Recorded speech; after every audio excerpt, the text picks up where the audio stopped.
Well, Paul, take a look at these ginormous flames engulfing this home. Families made it out to the Benton County Sheriff's Office, but there's one thing that families were saying, more than trick or treat. You can see just how hard it is raining outside. Kids walking through the rain, but they forget about it the second they walk on this red carpet. I'm gonna let David follow these kids.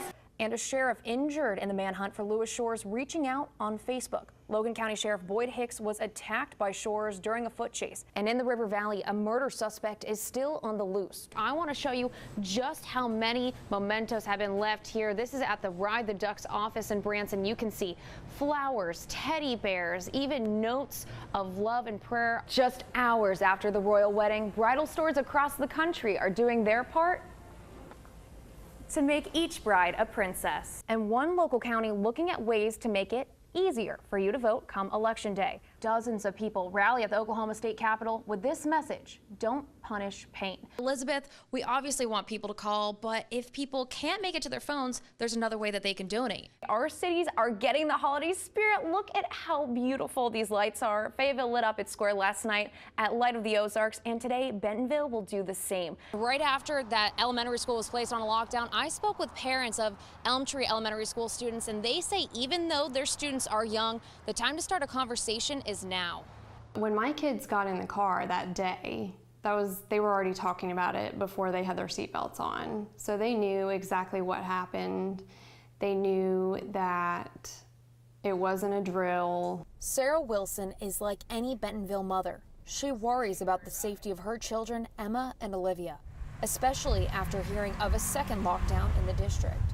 It is better to be safe than sorry, but at the same time, it seems like it's happened so much just in the last week that if we do it too much, I'm afraid people will become desensitized and not take it seriously. The kids especially won't take it seriously. That's why fellow mom Kim Lowe is making sure she talks through these situations with her daughter. We did have a conversation, and when she jumped in the car in the pickup line, the first thing she said is we were on lockdown and it wasn't a drill. I definitely think open communication and talking with your children about it is very helpful for both of you, quite frankly, in different ways. But starting that conversation isn't always easy.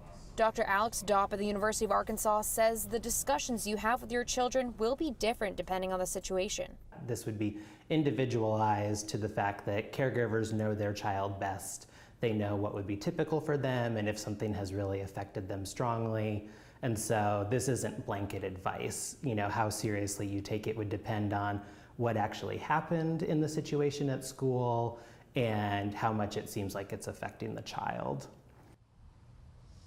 We reached out to the Bentonville School District about specifics about this incident. They declined to comment, but we do know the school district did email parents to let them know about the lockdown and let them know that their children were never in any harm. We are live in Bentonville. Jamie Weiss, 4029 News. You could feel the excitement at the finish line of the Oz Trails off-road race. The superstars racing, I mean, these are the biggest name riders in the country, and it's kind of crazy that they're coming through Bentonville now, and it's just a great opportunity to get out to see the best. While riders of all ages could participate this weekend, dozens of the fastest mountain bikers from across the country competed for a chance at $10,000. This weekend has been phenomenal. For a first-year event, everything's gone really well. The community has turned out.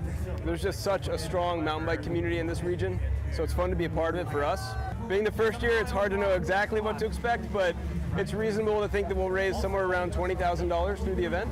A portion of the proceeds from this weekend's race go to local charities, including Speak Up About Drugs, an organization that remembers local rider Tristan Allgaier. He's honored right here with his own trail in Northwest Arkansas. Tristan loved to mountain bike. He was one of the early adopters here in Bentonville over at Slaughter Pen. So it was just kind of a wild, wild west time. And so unfortunately, some of the kids at that time were using, and Tristan was one of them. And then he went off to college and eventually moved out to Seattle, and the addiction took hold out there. But for many others, it offered them a really healthy lifestyle. Allgaier says many of the riders in this weekend's race have ridden on Tristan's trail, and she hopes it will help those in the biking community to speak up about drugs. A dedication ceremony for Tristan's trail will be held on October 29th. In Bentonville, Jamie Weiss, 4029 News.